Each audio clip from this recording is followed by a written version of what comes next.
Assalamualaikum warahmatullahi taala wabarakatuh. Tabi pun, saya Fitri Anggraini dan Bang Isbedi Setiawan ZS. Kami berdua akan membacakan kumpulan cerpen karya Isbedi Setiawan ZS diambil dari buku Perempuan di Rumah Panggung tahun 2012. Buku ini merupakan 10 besar Katulistiwa Literary Awards. Cerpen yang akan kami bacakan berjudul Pengunjung Cafe Digger Setiap Malam Minggu. Ia adalah pengunjung tetap Cafe Digger setiap malam minggu. Aku meyakini itu karena ia selalu ada. Seperti tak pernah absen, kursi dan meja yang dipilih pun selalu yang ditempati seperti kali ini. Kedatangannya selalu tepat selepas pukul 19.30 waktu Indonesia bagian Barat. Meja yang dipilih dekat pagar pembatas yang di bawahnya amat curam. Kafe di komplek Besi Baja Pahoman ini memang berada di dataran tinggi, sehingga dari kafe ini dapat jelas melihat kota Teluk Lampung, semakin estetis dan puitis jika berkunjung malam hari.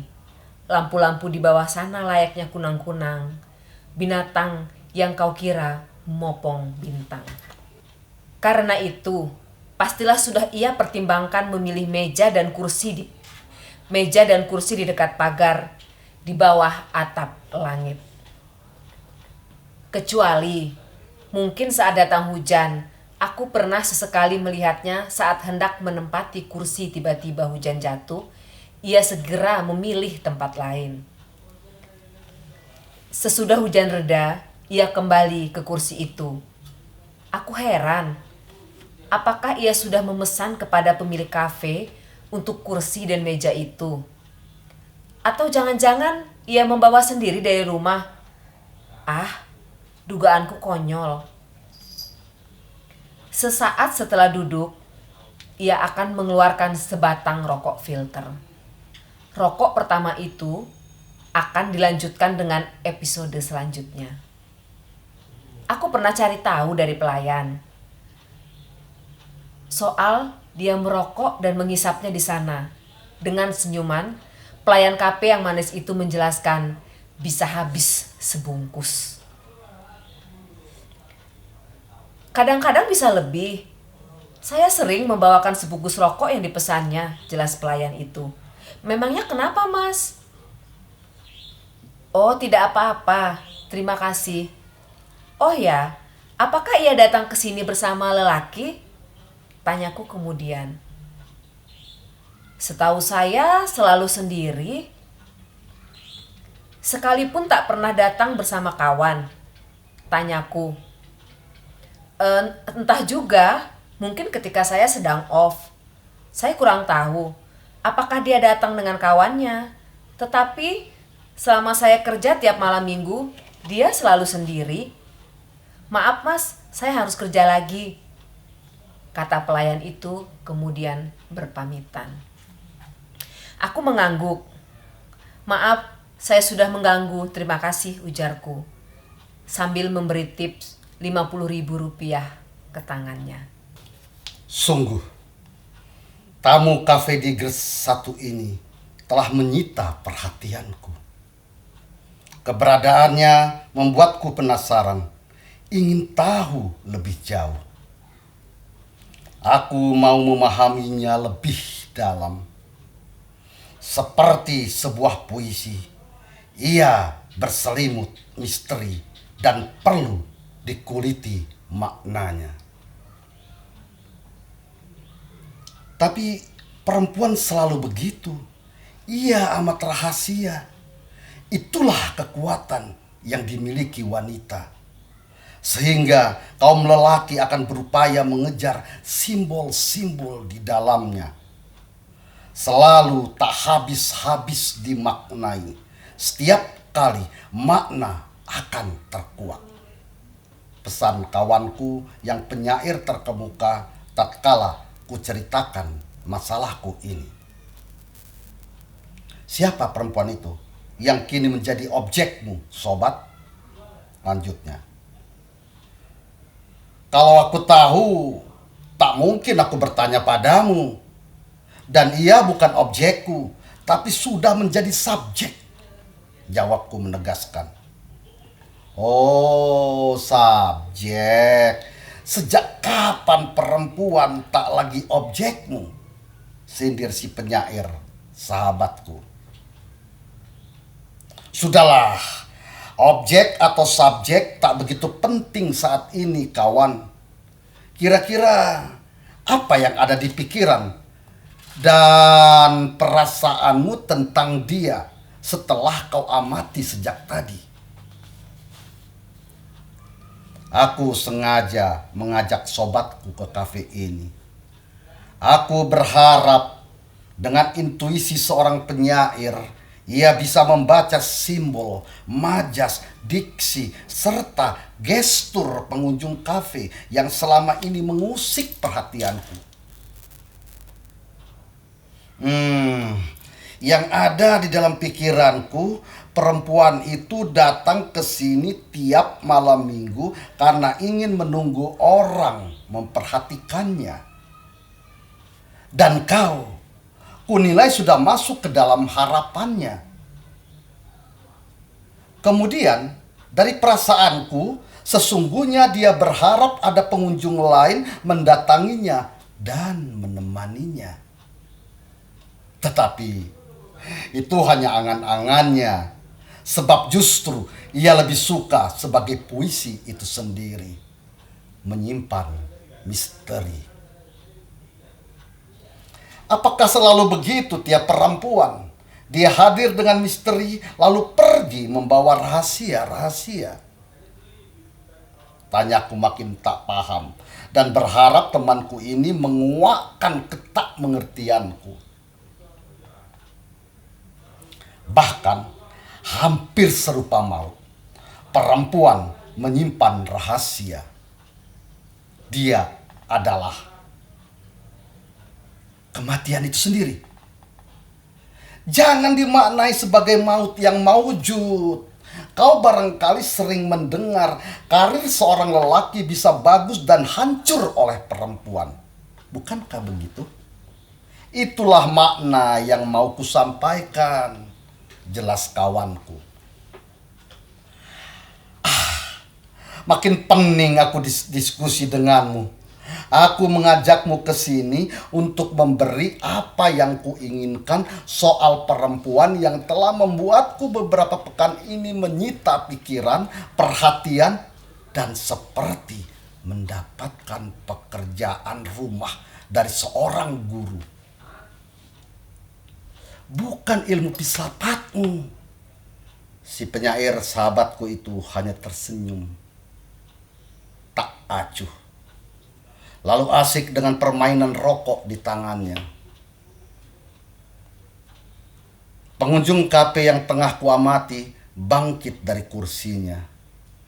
Ia kemudian menuju kasir dan meninggalkan kafe ini dengan menyisakan tanda tanya. Seperti sebuah cerita yang rampung menggantung. Atau selayaknya puisi Afrizal Malna, tak terselami, hanya sekali dinikmati. Puisi seksi tak pernah membosankan. Biarpun berkali-kali disetubuhi, selalu tetap misteri.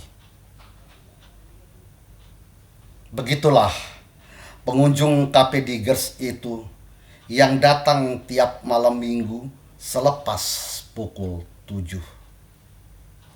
Dan ia selalu memilih kursi dan meja di dekat pagar pembatas antara kafe dan jurang di bawah sana. Sampai beberapa malam minggu berikut, aku belum juga mampu menggeluti rahasia yang tersimpan di dalam dirinya. Ia begitu misteri. Tiap kali aku hendak menguak takbirnya. Bagai malam yang tak seorang pun sanggup menjabarkan, dalam satu paragraf. Dan kalau saja tak ada peristiwa malam ini, tentu selamanya ia akan menjadi puisi yang pekat. Aku akan menceritakan padamu, kawanku, penyair dan Anda. 45 menit setelah ia menempati kursinya, kukatakan kursinya sebab ia tak pernah mencari kursi atau posisi lain di kafe ini. Datanglah seorang lelaki. Pria yang tiba-tiba mengambil kursi di meja lain langsung duduk di sebelah perempuan itu. Amat sangat dekat, kalau tidak kubilang merapat. Lelaki itu kuamati dari jarak 2,5 meter. Berkulit putih dan tubuhnya tak begitu kekar, namun tak pula begitu kurus. Rambut sedikit menutupi telinga, lurus, menggunakan t-shirt putih dan bercelana jeans biru. Di tangan kanannya semua jam bermerek, di kirinya melingkar gelang kayu, bagaikan tasbih itu. Tak lama mereka mengobrol, wajah perempuan itu mulai merah, matanya membesar, suaranya cepat, sehingga tak tahu apa yang dia katakan. Sedangkan lelaki itu juga mengimbangi. Itu kulihat dari gerak bibirnya. Aku menduga mereka tengah berdebat. Persisnya bertengkar. Tetapi soal apa yang diselisihkan mereka? Aku tak dapat jawaban. Sejenak kemudian, perempuan itu dibawa paksa meninggalkan kursinya. Lelaki itu hendak membayar, namun si perempuan menepis. Secepatnya ia menyerahkan 3 lembar uang 100 rupiah kepada pegawai kafe yang biasa melayaninya. Pelayan kafe hanya terlongok menatap pelanggannya ditarik keluar. Peristiwa ini dapat ku ketahui secara jelas setelah kafe mulai sepi dan beberapa lampu taman sudah dimatikan. Kuhampiri pelayan tadi dan kutanyakan ihwal pertengkaran mereka. Biasa mas, masalah rumah tangga.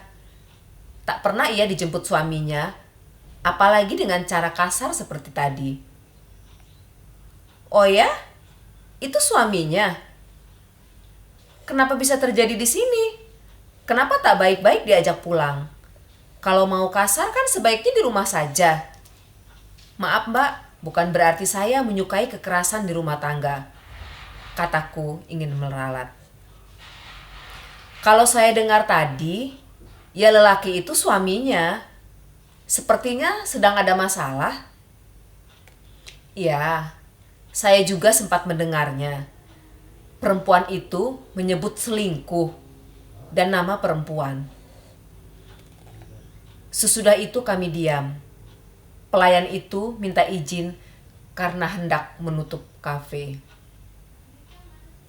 Pengunjung kafe tiap malam minggu itu seakan sebuah puisi yang mengandung berjuta misteri yang tak akan pernah dilahirkan. Misteri itu selalu menetap dalam rahimnya, rahim setiap perempuan. Beruntunglah Anda, sebab dengan rasa itu, sekaligus keindahanmu yang selalu menggoda lelaki untuk siap berkorban, agar sampai pada rahasia dari segala rahasia. Lampung, 18 Februari 2013. Cerpen ini pernah dimuat di tabloid Nova edisi 19-25 pada Agustus 2013. Sekian, terima kasih. Wabillahi taufiq wal hidayah. Wassalamualaikum warahmatullahi taala wabarakatuh.